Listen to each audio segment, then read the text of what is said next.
Hey y'all, I'm Elisa. And I'm Samantha. And welcome to Watch for Deer. Happy July! Hey, I know, like, Gosh. I see all these TikToks and these people are like, we're teachers and now we have like the Sunday blues or something. You know, Sunday like, blues? Yeah, like, you know how like when you, on Sunday, you're sad because you have to go to work the next day? Yes. So they say like July is like one big Sunday blue. Oh, because they start back in August. But no, I'm still, listen, Summer Sammy is just ramping up, baby. I am not the same person, Elisa. We've talked about this. Our listeners should know this. The middle of August to the 1st of June, you get Mrs. Stevens. But I'm telling you, as soon as school's out, June and July and the first week in August, I'm a different person. Summer Sammy. I'm a different person. I have laid out in the sun so much that I can feel the vitamin D flowing through your body. I can feel it. I feel so much better. I tell you what I have. I have anxiety already about the winter coming up. Are you serious? Yeah, I It's think so about far it. Away. But I think about it, and it bothers me. Like the winter and the... Winter doesn't bother me. I just don't like being cold. I don't like being cooped up in the house because I'm in my Jeep, no doors, no top, you know, and I listen to my radio really loud. Kid rock sometimes, you know, some little CCR, some 90s country. I'm doing the watermelon crawl. I'm driving down the road. I'm having the best day of my life. Living your life. And then winter comes and it's stop. You get hit head on. Just stop. We're not going to do anything but sit inside this house and watch Netflix and gain 15 pounds. That's what we're going to do. And I don't like it. I don't like it either. But I do love fall. I live for fall. I'm one of those fall girlies. I mean, I do. I love fall. Girl, I love the fall. I love the feeling of it, and you know the feeling. And I love feeling, the weather, the smell, the Marshall pumpkins. footballs coming up and stuff. Like, but I have passed all that up, and I have went straight to January and February, and I'm super sad. When you need to put the brakes on, I know, because we have half a summer left, and then fall, and then we can worry about winter. Yeah. But I am enjoying today. So it's really early today, and you and I have decided to hang out all day. All day. We're going to record some episodes, you know, because we have a busy... July's busy. Crazy with vacations and stuff. Yeah. So we're going to record a few episodes today. You and I are going to hang out, just do some friend time, you know, just do some sister stuff. Maybe some TikTok content. We're going to do some TikToks, and we're just going to day drink. You know, we're just going to be friends and day Living drink. in the moment. We're going to turn a radio up. We're going to dance and sing. You know, because I tell you something, Elisa, once you become an adult and you have kids that are older and they're not needing you constantly, you've got to have your girlfriends. Mm-hmm. Oh, yeah, absolutely. My friend Michelle and I, who's coming over a little bit later to hang out with us. Yeah, hurry up.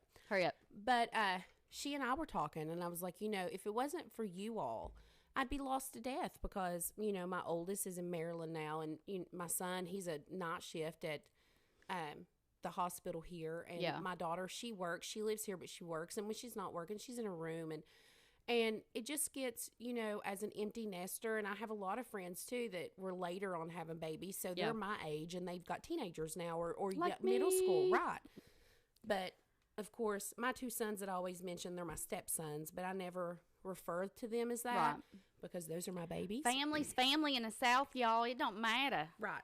So, hold on one second. I got to fix this. I take my hat off. I'm hot. But, you know, I've never, and when Scott and I got married, they were babies. They were still in diapers. They were tiny. Yeah. So, you know, they're my boys, but they've moved out and They've started their own lives. They've started their own lives, and they still come in. Like Kobe's like, I'll be there the first week of August, and he's already been in twice. And but it's a different life, and it's not worse. It's not terrible. It's an adjustment. It's not terrible. But it's just different. And if I didn't have my friends and my girlfriends, well, I would just be alone all day. And that's so sad to think about. Yeah. Like I tear up thinking about it. Like if I didn't have like my girlfriends. And I know there's a lot of people I see put on Facebook, you know, I don't have any friends and all this stuff. I don't know what I'd do without them. I know. That's like my mom. She was like, you know, she doesn't do anything. She doesn't have anyone. And I'm always so thankful that here I am. I'll be 42 in December. And man, I'm telling you, the 40s have been the best years of my life. I will be 45 in January, and it has been such a, how do I say it? Like, when I was 20, I was worried so much about what I look like. And when I was 30, I was wondering so much about what I look like, graduating college, trying to establish myself, have a job. I wanted to be a teacher so bad. I've always said that's my calling. But then 40s hit, and it was like, all of a sudden, I didn't care what anybody else thought. Like, no. I never want to hurt anybody's feelings deliberately. Right. But I literally do not care what you somebody thinks about me. Yes. It's so eye-opening because I used to be the same way. I used to try and be who I thought I should be. Yeah. And I wouldn't drink and I wouldn't do things or go places. And then I got 40. I'm like, why am I doing this for other people? Why am I not living my own life? Right. Like, and if you don't like it, that's okay. You don't have to like it. You don't have to. Right. I don't. Just leave me alone. Right. Leave me alone. Let me live my life. Exactly. So if you're listening to this and you're in your, 20s and 30s and you're like trying to live for everybody else except for yourself, it gets better. It gets better. So much better. I swear I think it's the estrogen or something in our body. It's just like, you know what? It's time. We're going to stop making eggs and you're going to stop. You're going to live your life. And you're going to stop living for everybody else and you're going to live for live for you. Yes, my 40s have been they really are the best years of my life. Yeah. I love my kids. I love my husband. Yeah. Wouldn't trade him for nothing. But the freedom, mentally, I think freedom, right? Mentally, yes, and how freeing you feel once you hit that 40. Oh my God, it is. It's amazing. It really is amazing. Like I go down, like I've gained, like I lost a ton of weight, and I've probably gained like 15 pounds of it back, maybe 20. But where I'm so short, like that's a lot of weight, and I have a big butt. It is what it is. But I'm riding in that Jeep, and my first thought, and I wish that I wouldn't do this. Ladies, don't do this to yourself. And I thought, I look like a heifer in this Jeep. And I literally looked in the mirror, and I said, Samantha, stop it. Mm-hmm. First of all, you're not a heifer. Yeah. Second of all, do you have a big frame? Yes, you have a huge badonkadonk. But that's a lot of lady to love. But do you know what? That's okay. That's okay. If you don't like my thick thighs, if you don't like the fact that I don't wear makeup in the summer, if you don't like my long stringy hair, if you don't like my podcast, I don't effing care. We don't care. I don't care. Because we like it. I love you. I think you're beautiful, and we love podcasting. That's what I'm saying. And I want all the women to have this mentality, to know that people like me and you, I never look at someone and look at them and be like, oh my God. Oh my God, her roots are showing. Or, ew, she needs to fill in. Why is she wearing that? I went through the McDonald's yesterday or the day before, and I got me a half-cut sweet tea, half sweet, half unsweet. And this girl was there, and she had like the super long nails, and they were like click, click, click, click, click. And I was like, yes, ma'am. And she had this eye makeup on, and it wasn't like a natural eye makeup. It was like super lined, and it was bold. And I looked at her, and she was younger too. And I looked at her and I said, I love your eye makeup. The biggest smile. And she goes, thank you so much. I was worried about it. And I said, Sissy, don't worry about it, honey. Do what you do. Is amazing. You have the face for it. Do it. Yeah. Be yourself. So this is my era and our era of, you know what? We're going to build each other up. That's right. Tell somebody today, when you see them, they look so good in that shirt. They look so good in those shorts. Had somebody at the Creekside the other day. They were like, oh my God, I love your shorts. And I did what all the girls do. I was like, thank you, $15 at Walmart. They're like, yes, girl. And I was snapping. They were like, really? And I was like, yes, go to the Walmart. Go to the Walmarts. Get your shorts. Mm-hmm. I love it. I know. That's your time with Sammy today. Yeah. I mean, I just really like making people, I want people to feel good. And I want me to not care. And I'm getting there to where I don't care. It takes time because we're conditioned as young women very early on to always care. And young girls, like middle school and high school, and we've talked about this, they're so vicious to each other. They're so evil. And we should not do that. We should not be vicious to each other. And I was in high school, middle school. I know, I was vicious. I was one of those girls. I was. I'm not going to lie about it. Yeah. I was. I didn't have a lot of friends, and I backlashed. I didn't. This is no excuse, but I backlashed towards the popular girls. I would try to fight them. Yeah. You know, like, oh, yeah. You know, if you're not going to talk to me and you don't want to be my friend, that's okay because I'm going to run Tear you in the down. ground. And I wish I hadn't been like that, but I was. You know, I was mean. Not physically violent, but I was mean and I had kind of a cold heart because, you know, if you don't want to be friends with me, well, good, because I don't want to be friends with you, you skank. Yeah. I wish I hadn't been like that, but it is what it is. Now, I will say, some of those girls deserved it. I'm sure they did. Some of them deserved it. But not all of them. And I mean, I just try to live my life now and try to build people up. And as a teacher, you know, I tell them stories all the time about what people would say to me in high school. Yeah. And that it still hurts me. Yeah. And don't be that person. Words are worse than a slap across the face. Oh, words can cut you like a knife. Yeah. They can cut you like a knife. Yep. They can. But I have a story for you today, Lisa. Let's go. Let's get it. So I wrote this story. So here's the thing. There's no disclaimer. There's no, I mean, there's murder. But there's murder. But I do want to say that this story happened a long time ago. I have read several newspaper articles on it. And like if I got a newspaper article out of Pennsylvania or one out of Kentucky, they would not coincide with each other. They contradict. And that's the word, contradict. They contradict each other. So I've got some of the story. Elisa can ask me questions. I'm going to try to answer them. It's not probably a very long story. However, it is so interesting. I like it. Do you say interesting or interesting? I don't know. Because I say interesting. Interesting. That's what I say. Interesting. It's interesting. Interesting. But a lot of people say, oh, it's interesting. Interesting. I don't know what it is. I say interesting. All right. So I wrote this story. I read several newspaper clippings. And when my friend, who I lovingly refer to as my friend because I do love her. We worked together a long time. She is a retired teacher. Her name is Paula. And she sent me some of these newspaper clippings. And I was like, that's really weird. And I was reading into it. And I sent her a text back and I was like, holy cow, Paula. You know, because we get a lot of stuff from people. But Paula, I mean, if you're my friend, I check it immediately. You know what I mean? Yeah. So, and we talk about stuff. And people that I'm in the community with will stop me and tell me stuff. But this one really grabbed a hold of me. Right. It's a story. Well, let's just get into it. Let's go. Now, I'm going to take a couple, sideways drives here, and you're just going to have to follow along with me because some of the information I'm going to tell you may not be proven. It might be proven. I'm going to tell you two different points of view at one time because they don't know exactly because it's in 1933. So just give us the whole story and we'll decide. You all decide. It's 1933 in the head of a holler. This 100% did happen. However, some of the stuff in the story, we're not 100% sure exactly what happened. Okay?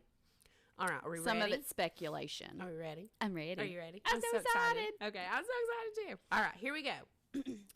Kentucky's hollers hold their secrets like tree roots gripping a stone. Ooh. In the dead of winter, 1933, in the lost town of Tomahawk, Kentucky, salvation went sideways. Uh-oh. A family driven by prophecy and fear made a pilgrimage. When they returned, they were ready to kill. What does faith look like when it's wrapped too tight? Can prophecy justify murder? Today, we're going to unravel the twisted tale of a family that led up a hill and the matriarch that was led to her grave. And keep in mind, I don't know where our listeners are from, but we live like right in the Bible Belt. So religion is taken very seriously around here. Well, and two, once I get done reading everything, then we'll go back and talk about some stuff. Okay.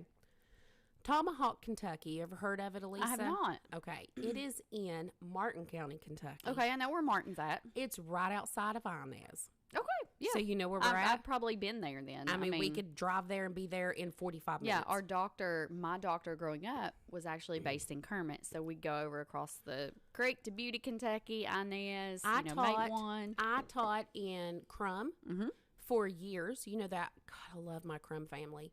And I love the Crumb people. They own a piece of my heart. I drove an hour each way to get to them every day to teach up there. I love them. I love the kids. I just love the country of it all. Yeah. And I love it. And we go up to Warfield and eat the Dairy Bar. Mm-hmm. So, it is what it is. But Tomahawk, Kentucky is a little town right outside Von Ness in Martin, Kentucky. Okay. Tomahawk, Kentucky, so small it's barely on a map.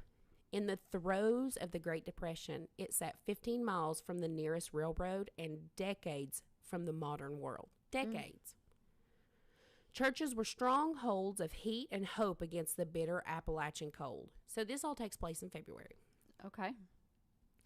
The Mills family lived in the weathered cabin wrapped in firewood and scripture. Patriarch John H. Mills called himself a preacher, but not one ordained. His authority came from conviction, not seminary, but from spirit. By the 1930s, he was known for leading services of intense emotion and spiritual fever. Now, here's what I want to say. Everything that I read to you, the way I read it, I get that it sounds, but that doesn't sound odd because our preachers around here, honestly, and I don't mean this in a bad way, and this could just be the way that I was raised and stuff, but being a preacher is a calling. Mm-hmm. And if you want to go to seminary or whatever, seminary school, or, to be a preacher, then good for you. But that's not what gets you. That's not the way it was around here. That's not the way it is around here. Yeah. Not all the time. I don't want to say for 100% because we do kind of modernize a little bit, sometimes. But when you become a preacher, it's because God tells you to be a preacher. And then you feel so compelled and so led to do that, to teach the word. Right. Yeah. So everything that I just said is not crazy to me and you. And it wouldn't be crazy to the Appalachian people. And it could be crazy to somewhere over in, I don't know, California or Washington or somewhere like that, right. But, a lot of people, they do go to seminary school, and I get it. But our churches around here, you don't. You start preaching, and then you start going, you travel. You learn by the elders in your church. Right. And so you're called to God for it. Yeah. You don't learn from a school. You learn from the Bible, from and reading from your and elders. Teaching and knowledge from your elders in the church. Okay. A mysterious woman preacher passed through Tomahawk weeks before the revival began. Okay, so one thing right there is the way I was always raised, and still in my grandmother's church, they ain't no such thing as a woman preacher. Yes, that's another thing. There's Period. Not. There is not. Women do not have a place in the church other than to sit and listen and pray. And I'm not getting into religion with you, so I'm not saying what we believe or anything. We're just telling you that the majority, not all of them, because now Scott's family or some of his family, they don't believe that way. Right. So it's not everybody. But yes, we were raised that women can do like children's school, Bible studies, Sunday school and stuff like that. But women do not preach. We didn't even have, when I went to church with my grandparents, we didn't even have Bible school. The kids sat with the parents, and you had to be quiet, and you sat through the sermon. Right. Period. Like, there was no running around. There was no children's church. I remember I wasn't, whenever they had Sunday school, like when we did go to church, Mom would not send me. You sat right there in the pew. Not saying it's right or wrong, because we're not getting into debate over this. We're just telling you so you can wrap your mind around the things that happen here. To better explain the story. Yeah. So, but there was a woman preacher, an evangelist, that came through Tomahawk weeks before this revival began. Okay. So she was pale. She's intense. Her eyes, they lit up like lanterns. Some say she came from Tennessee. Others say she's a part of this holiness movement. Others say she was a stranger who walked the hill alone before meeting John. And did I put in this that John Miller was the guy? Yes. You said Miller. Did I say that? Or you said Mills, I think. You mentioned a Mills at the beginning. Okay. The guy that we're talking about, and I don't know why I left that out. His name is John Mills. I have to find my mouse. You have to give me grace too, because the mouse on my computer, when I go to scroll down, it takes me a minute to find it because I'm almost blind in my left eye. That's why I'm so OCD about printing my stuff. I get it ready and I print it because I don't like working with technology. Okay. And they say that after he met that woman, that John changed after that. That's the main guy that we're talking about. Okay. He changed after that. His sermons that, he was preaching and stuff became more apocalyptic. His rhythms were more erratic, and he claimed visions were guiding him, and that sin had entered his family, and the hills demanded blood. Now, hold on one second. This is our first stop. I wrote that in there. Several different places I saw that this woman was real. Also, several places I saw, you have to remember, 1933, Appalachian newspaper. You can write whatever you wanted to. People talking back then. You had granny witches and everything. We don't know for sure if the woman I just mentioned existed. Yeah. 100% what happened existed, but this, we don't know if she existed. So it could have really been either she legit was an actual evangelist, or he has made her up in his visions. He could have made her up. Yeah. Right. Okay. Gotcha. Okay. They said that several times, that he had meetings with her after, that revival they had. He had meetings with her. She talked to him alone. Some say they didn't ever talk alone, that he only listened to her preach. It goes back and forth. Take it with a grain of salt. However, the one true thing that is coming out of this, that his preaching went from holiness to erratic craziness. Okay? Doomsday. The Bible did not begin with a sermon. Or the revival didn't begin with a sermon. It began with silence. For 7 days, the Mills family and their followers refused food, sleep, and contact with anyone outside. They believed they were prepping for a divine reckoning. So like a fast. So after he met this woman, they decided to have a revival. Now, I should say, these are Pentecostal. Okay. Pentecostal people, I'm not here to offend you at all. Usually when I go to church, sometimes it's a Pentecostal church. I've been to a few. I love you. I'm just telling you what happened here. Yeah, I get it. Okay. His preaching becomes erratic. He has a revival, 7-day revival. These people are super, super poor. Yeah. There's no church. They do it in a cabin, in one of his family members' cabins. Yeah, and that was actually really common back in the old days, is they would have a meeting within the town, and it was up to each person to host the church the following Sunday. Right. So this is happening in a cabin. They've started a revival, and this is actually one of they're calling it a cult. In all the papers that I read and stuff, it's calling it a cult. Religion and cults there's a fine line, I think, between that. I think there is a fine line between, but absolutely between that. There's a fine line between what Jesus actually said to us and then what taking it too far. Interpretation. Okay, so interpretation, keep that right there. Yeah, interpretation. Okay. So for 7 days, John Mills and his family, not just, we're talking his mom, his sisters, his nieces, his nephews, the church, and their followers, because there was followers there too, refused food, sleep, contact with anyone on the outside. They believed they were preparing for a divine reckoning. The children were kept inside, the windows blacked, and their meals were skipped because these people were fasting. Fasting was their first rite. Hunger was purity. Hold on, I gotta find this mouse again. I apologize. The congregation grew gaunt, but convinced that emptiness welcomed the Holy Spirit. So they had to make room for the Holy Spirit. And they were doing that with fasting. They had to rid their bodies of all the earthly things. But they were fasting their children too. Yeah. Then came the dancing. It wasn't joyous. It wasn't a joyous dancing like when I go to Pentecostal church and people are praising God and they're throwing their hands up and they're shouting and they're praising the Lord, and it's such a happy, joyous moment. It is.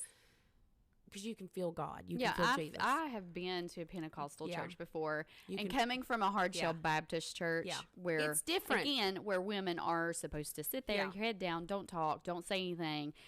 I literally sat in my seat like I would at my church, and I was like, I don't know what to do? Well, the first time I went was when I was a teenager, and Scott took me. Me and Scott were in high school, and he took me to his family's church. And I can remember my mother-in-law, Tammy, looking at me, and she was laughing, and she was like, "Are you okay?" And I was like, "This is wild, Tammy." It is. And she's like, "I know, it's okay." And I would talk to her about things, and I mean, it's joy. It's just joy. And it was so much joy. But this wasn't joyous dancing. For somebody coming from, like I said, we called them hard shell or old fashioned Baptist church. It was a little overwhelming for me. It can be, sure.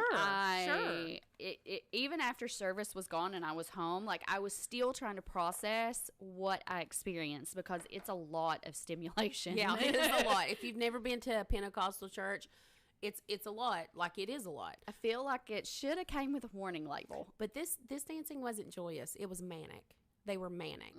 They were spinning. They were screaming, shouting, collapsing, rising again, almost like they had been possessed. Oh, God.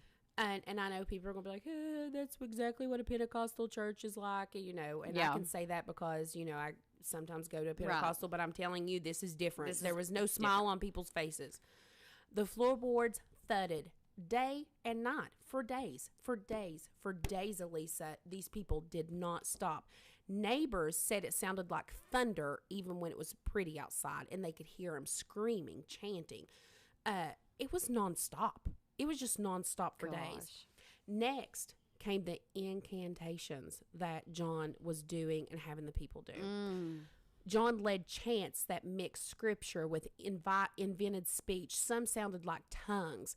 Others were unnerving phrases. So now he's speaking in tongues. Yeah. But in these tongues, nobody's there to interpret it. Right. And if just judging from what I've read, I don't think I've ever experienced this. But according to the Bible and what I personally know, when you go somewhere and someone is speaking in tongues, there has to be an interpreter for it to actually get the message, for it to be authentic and to get the message across. So if you have someone that's standing up and they're speaking in tongues and nobody comes forward, then that's not like an actual message. Right. That's from God. Right. So, and he was speaking in some kind of tongues. Yeah. But others were unnerving phrases, and he was screaming. You have to think like screaming, spitting, crying, face red. They stunk. They're starving. We're talking 4, 5, 6 days this has happened, and he's screaming, the fire will cleanse you. The blood must rise. Yeah. The vessel must be broken. Like crazy. Yeah.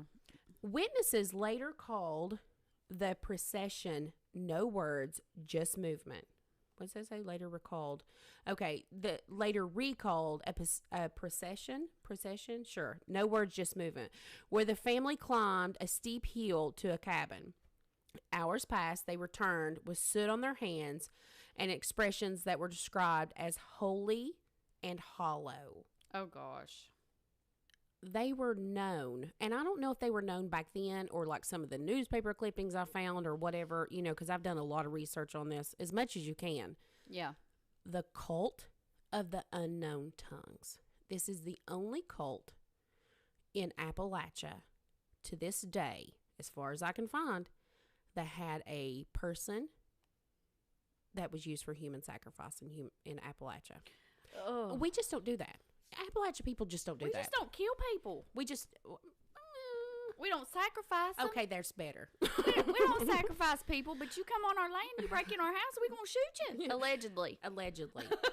So the cult of the unknown tongues, and it's because he was speaking in such an erratic way, you know. And I really want you to get this picture in your mind that they're in this cabin. It's dirty. These people been in there. They're chanting. They're screaming. They're sweating. These kids are scared to death. And here John, the preacher, is taking them up a hill. Let's go up a hill. So the way that the hill was described, well, let me read this. John declared the hill had spoken, which is a mountain, because we are, the mountain spoke to him. Okay. Well, I don't know if I want to read that part. Hold on, because this is where it splits, where I got two different stories. Okay. So John takes everybody up this mountain. And while they're going up this mountain, and it's in February, Elisa, and it's freaking cold. Yeah. And probably snow in the 30s. They're going it snowed. They're going to the top of the mountain. you know, what is it? The Sermon on the Mount. Mount. They're going to the top of the mountain. They come to this bridge, and John's like, no, we are not going across the bridge. We are going to walk across the water. We're going to be purified. That he makes, and the women are crying. They're holding their kids. They're miserable. You know, what have they gotten into? They're all sludging across this water the whole time. They're still all chanting. John's still chanting, and the neighbors are like, what is going on? You know, like, what is happening? Yeah. They get to the top of the mountain. Okay, this is where the story splits. I read two different things. So I wrote down, John declared the hill had spoken, and that his mother, 72-year-old Lucinda, his mother, keep that in mind, had been chosen. She was the gate. Her soul was trapped. Her death would break the curse. Oh, Lord. But that is just one part of it. I also read that when they went up on top of the mountain, he went up there, he started speaking in these tongues that nobody understood, and then he was like, 6 virgins have to be sacrificed. Oh, my Lord. So we go from one to the other. To 6. And I don't know which part of that is true. Okay? So we don't know which part of that is true. I really don't. I read it both several times. Yeah. So according to studies from the Lindsey Wilson College, Lucinda wasn't the only one marked. So he had in his mind she wasn't the only one. 3 other women had reportedly been selected for further future sacrifice. They were held in the cabin, silenced by fear or mesmerized by madness. Their names were never released. So now I have, you know, they say from this college is saying that he had his mother and 3 other women. But I'm also reading that there may be a hero in this story, and I'm wanting to lean towards that he actually had said that we need 6 virgins. Yeah. Okay, so I'm going with that, but I'm going to read you both parts of it. Either way, what a crap show. Lucinda, which is his mother, this is John's mother, the crazy preacher, the cult preacher, was brought into the church. She was calm, confused, quiet. Witnesses said her eyes searched the room, not for escape, but for understanding. Like, what the heck is going on? Yeah. Then John stepped forward. Now I'm going to stop right there. Because the next words that I say after this is going to be, I'm going back to the other account. Because we have witness accounts of 2 different things that happened, okay? Okay. But after John stepped forward, that actually did happen. So let's back up. Okay. When they got back to the church, I read that it wasn't supposed to be Lucinda. It was 6 children. He gets back to the church from the mountain, leads them all back. He sits down. He goes into a trance. Okay. And he's talking in tongues. His eyes are closed, and he's in this trance for a really long time. These moms with these girls, these little girls, children, snuck out the back. So remember I said he had to have 6 virgins? Mm-hmm. So many moms snuck out. When he came out of the trance, there was only 4 little girls there. Okay. Okay. They were locked in a room. The kids were locked in a room. And the way I understood, there were some boys locked in there too. Again, I don't know. We're talking about 1930 Appalachian newspaper. Take it what you will. Yeah. I also feel like, I don't know for sure, but these people may have been on some drugs. Was there any drugs in 1933? It was the Great Depression. I would feel like you'd need drugs to get through that because they were starving. I don't know. Anyways. So now I have 2 stories. One, that Lucinda stood up, looked around. She's trying to understand, and she's like, I'm the sacrifice. But we have another story that says that is absolutely not what happened. That he woke up out of his trance when he came back in, and he wants those virgins. Yeah. Those virgins just so happened to be Lucinda's granddaughters. Were they his kids? They were his nieces. Oh, his nieces. His nieces. And so instead of Lucinda letting them take his granddaughters, because he was going to kill his granddaughters, Lucinda ran up front and said something along the lines of, it's me, I'm the one that's supposed to be taken. I choose to believe that. I agree. I choose to believe that from all the things that I've read. Whether that's the true part or not, I don't know. Yeah. But what happens next is John stepped forward. He placed his hands underneath his mom's throat.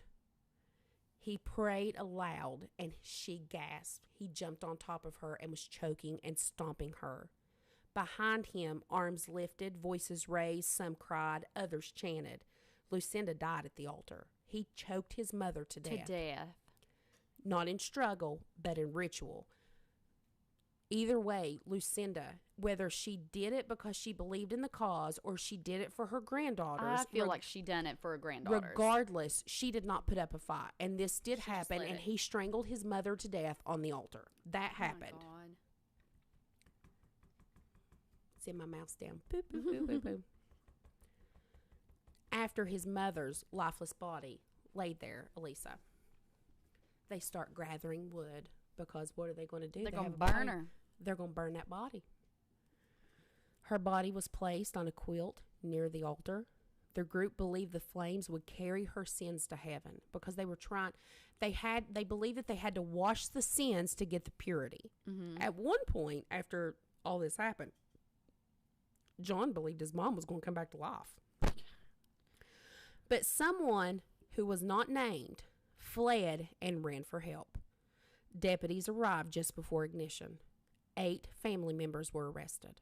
Everybody else had left. They were like, this dude's crazy. They're like, no, this is out of hand. Like, this is not what we signed up for. And then some people, they left, but other family members who they said they were terrified, but they were afraid to leave. They were too afraid to leave. They were frozen in fear.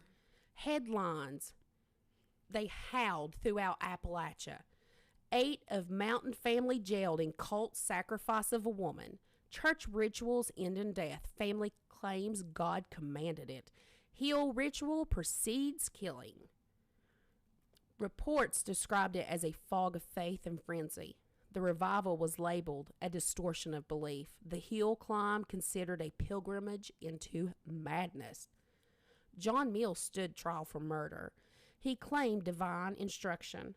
Lucinda was under Satan's grasp. We freed her, he told reporters. The jury rejected his plea. Good. John was convicted and institutionalized. No clear record details how long he lived or where he died. He vanished from history. There's no grave for him. There's no grave for his mother. No obituary. His name survives only in trial transcripts and rumors. Appalachia's Pentecostal roots run deep. Speaking in tongues, healing, visions, but even the faithful know when a line has been crossed. Yeah. The Mills case became a cautionary tale. Belief by reason? Historians called it a perfect storm of shared delusion, isolation, and desperation. Folklorists connect it to the Salem witch trials. Communities looking to cast out evil, guided by fear instead of fact. Was John a prophet or a pawn of hysteria? Well, he was a pawn of hysteria. He was hysteria. His mother didn't get a headstone. They don't know where she's buried at. Don't know where John's buried at. There's literally, if there is information like from his childhood and stuff, it would be from family members passed down that's not recorded on the internet. Yeah. I couldn't find any. That's the information that I could find for you. You know, the church, let me find my mouse again. It was burnt down. They call it the church. It was a cabin. Yeah. The church was burned after the trial. Maybe by locals. Maybe by time. It was never rebuilt. The land sits quiet, but it's not empty. Deer avoid that land, Elisa. Well, of course, because it's demons. Hikers whisper about hymns echoing without voices. Ugh. One story claims Lucinda's spirit walks the ridge where the family climbed. The cabin collapsed under years of neglect. Kudzu covers its bones, but locals say that it still feels like they're being watched. Ugh. That gave me goosebumps. So that's he lost his ever-loving mind. And that, you know, like, starvation, a rough winter. And they sat there and they chanted and they danced erratically. Everybody could hear them screaming. Those kids in the 30s, you know, scared to death. And honestly, there may be, well, I don't know, like if there'd be any kids now that would remember that, you know, because you would think. Yeah, because when you're young, it's hard to remember things. But I'm sure there's people still up there that know the story of it better than you and I do. Even though, here's the thing. Even if it's just 45 minutes away from here, have you ever heard this story? No, I haven't. And I lived closer where I was born and raised. I was closer to there. You were a lot closer to than what I am now, and I've never heard it. No. You were a lot closer to that. I've never heard it. My grandma, she just turned 94. And she was born in... Will she answer the phone? 33. Do you think she'll answer the phone if you call her and ask her about it? I don't know. Pause it. She might. Pause it. Okay, well, Mama did not answer the phone, so we couldn't answer. But she was born the year this happened, so she may not remember it. And Mama is getting up there in age, so it's possible, that she's just ignoring our phone call and doesn't want to deal with our BS today. Very possible. It's very possible. She's just like, I just don't even want to deal. She's like, yeah, I'm not... Some of the information that I got was from the Facebook page of Henry. Hold on. His name is Harry Hall Reed. And I actually sent him a message and asked him to be on the podcast. But you know how, like, when you send people messages and it just goes to, like, a different thing where we're not friends? Junk folder, yeah. So he never responded, but he did write a book about it. And I think it's called The Tongue of Deception. Okay. I did not read the book. Because I don't like to read books like that. Yeah. Because it's just too much. Right up my alley. It's right up your alley. I got most of my information off the internet, old newspaper clippings, things like that.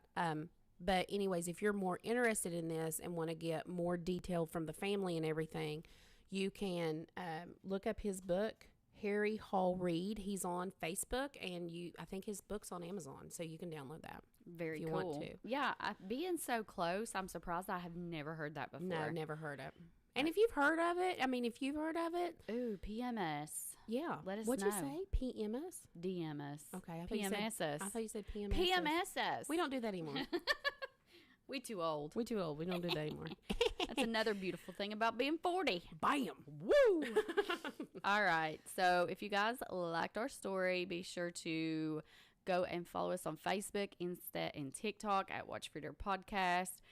Email us a story or any comments about this story at watchfordearpodcast@gmail.com. Y'all be safe and watch for deer.